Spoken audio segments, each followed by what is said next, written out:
Hello, everyone. Welcome back to I Like Monday podcast, the place where we can learn simple but important skill for the workplace. Today, we are going to talk about something that looks simple but often creates misunderstanding in the office. Yes, we are going to talk about writing email. Specifically, we are going to talk about email structure. And today we are joined by our guest speaker, Pak Gun. How are you, Pak, today? Uh, Fine, thank you. Hello everyone. Happy to be here. Email is a basic skill we use almost every day, but sometimes people still send it carelessly. Yes.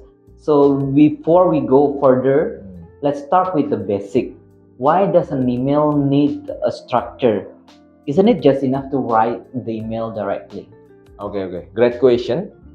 An email is like professional communication in written form. If the structure is messy, the reader may get confused, misunderstanding the message, or even ignore it.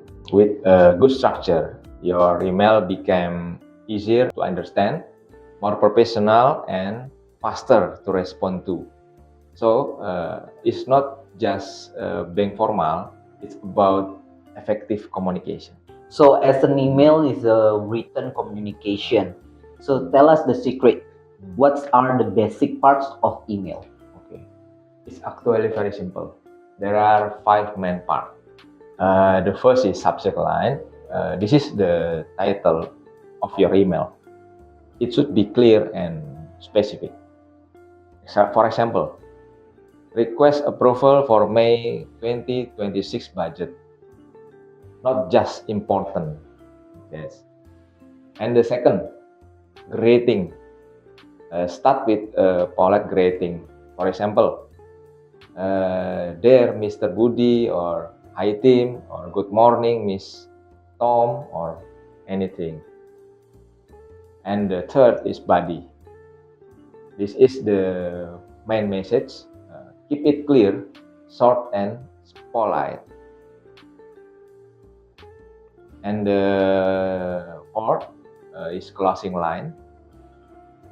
It means end your email be properly. So like this, for example, thank you for your attention. Looking forward to your response, or appreciate to your support. That's it. And the last is a signature, your name, department, or your position. So the receiver know who sent the email. If these five parts are clear, your email is already in a good shape. So from those five parts, let's talk about the two most important parts in the email, subject line and the body part. What makes a good subject line? A good subject line is a short, clear, and specific. Examples, meeting schedule for Friday, or request for leave approval, or monthly sales report, April. And avoid unclear subject like hello, or important, or need help. Just like that, for unspecific. So the subject should be clear, and from my understanding, it needs to be correlated to the body part of the email. So what makes a good body email specifically? Keep it simple and organized. Start with the purpose, then explain the detail if needed, and end with the action or request. For example, I would like to request approval for tomorrow Teams meeting budget. Please find the detail attached. Short, clear, easy to understanding. That's very interesting. But people also make mistakes. What are the common mistakes people also do while writing emails? There are quite a few.